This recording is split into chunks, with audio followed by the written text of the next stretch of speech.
Mga kaupak, dahil sa ingay ng politika ngayon, kasunod sa pagdideclare ni Sara Duterte, kahit napakalayo pa, halos mahigit pa 2 taon, no, ay nag-declare na siya na bilang presidente. Tatakbo siya, no? Actually, tatakbo siya presidente. At saka alam naman natin yan. Pero yung mga lahat na mga ugong-ugong, ayun ay hindi pa official. Pero ito official na nga, nag-announce siya tatakbo. Kasi yung mga kaupak, meron din siya interest sa kanyang pagtakbo dahil ito ay yung kung sino ba ang ipipirma sa impeachment na kung saan tatalakayin ngayon. Tinitis niya, meron pa ba silang karisma? Ngayon, ito naman mga kapak, paawa ipik ang nangyari dyan sa confirmation case ni Pangulong Duterte sa International Criminal Court na kung saan, naku mga kaupak, nagharap na ang taga-usig at saka ang inuusig kung saan naglabasan ng ebidensya. At mga kaupak, highlight ang pakikialam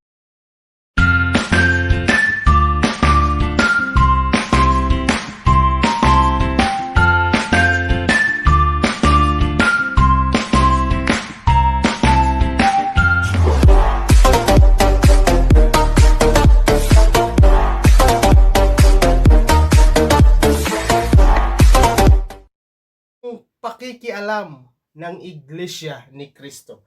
Alam niyo mga kaupak, kung titingnan mo yung naging pahayag ng Iglesia ni Cristo, tama naman sila na dapat tuldukan na ang katiwalian, usigin, at ang may pananagutan, ang mga kurakot, at pananagutin. Di ba? Yung kailangan may transparent, tama naman sila doon, no?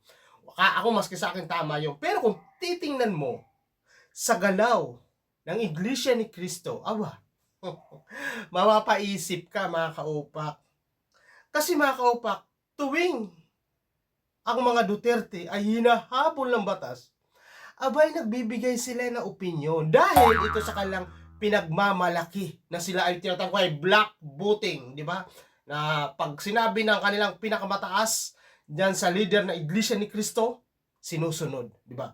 Kumbaga tinitest nila kung meron pa ba silang power. Kasi nakakaupak, sa totoo lang, ang nangyari kasi sa Marcos at Sara Duterte, ang kagagawan po niyan, ang Iglesia ni Cristo.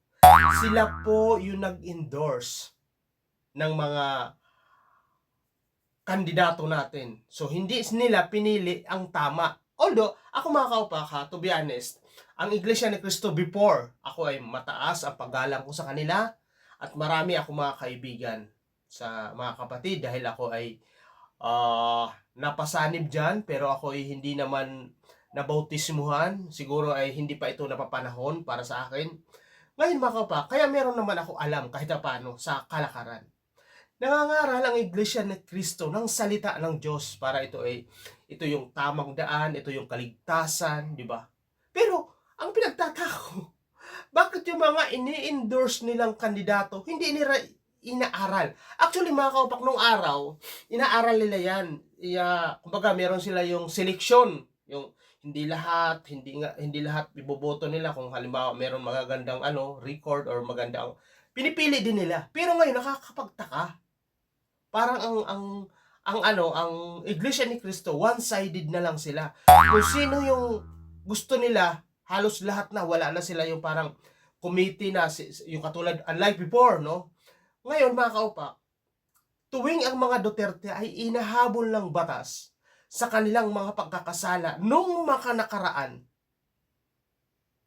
administration ni Duterte, abay, nagbibigay ng opinyon ang Iglesia ni Cristo. Tama, magbigay sila ng opinion, wala naman masama.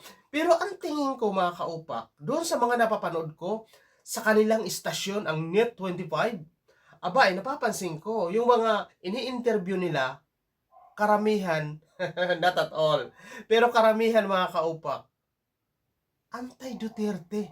Di ba? Kung makikita mo yung body language ng Iglesia ni Cristo, mga kaupak, parang yung mga host, yung show, para sila ay anti-Marcos. At saka ang nagiging host nila dyan, mga ayaw kay Marcos. So, hindi sila fair. Kasi mga kaupak, huwag po natin nakakalilimutan na ang yung franchise license ng isang istasyon, Katulad ng ABS-CBN. Lahat ng station, di ba? Actually, ang ABS-CBN, nung panahon ng Duterte, nawala ng prangkisa, di ba? So, hindi na yan marites. Totoo yan na gusto talaga ng presidente na mawala sa ere ang ABS-CBN dahil ito ay hindi sumasang-ayon sa kagustuhan ni Duterte.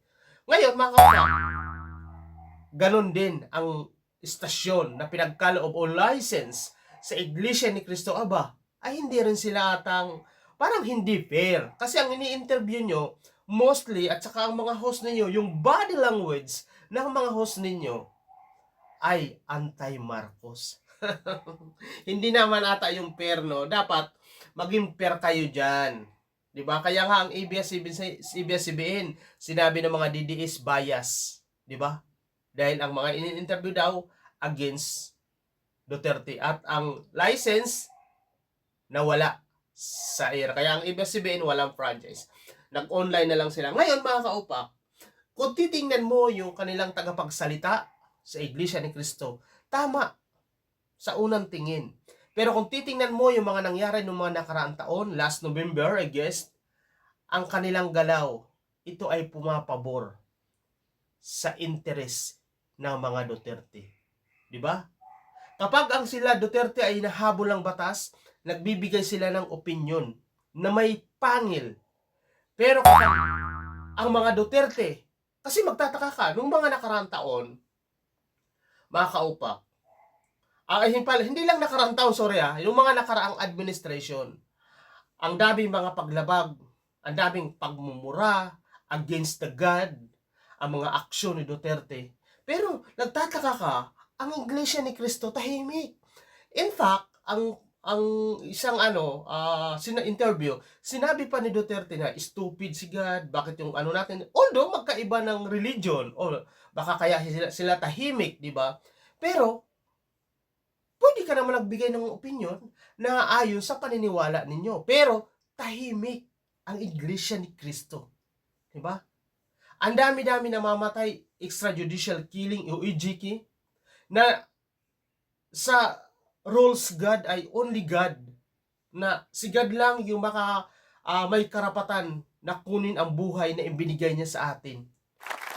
Pero bakit the way na kung paano ang religion ang paniniwala mo kay God, bakit ang Iglesia ni Cristo tahimik sa mga ganong nangyayari? Baka meron sila pansariling interes.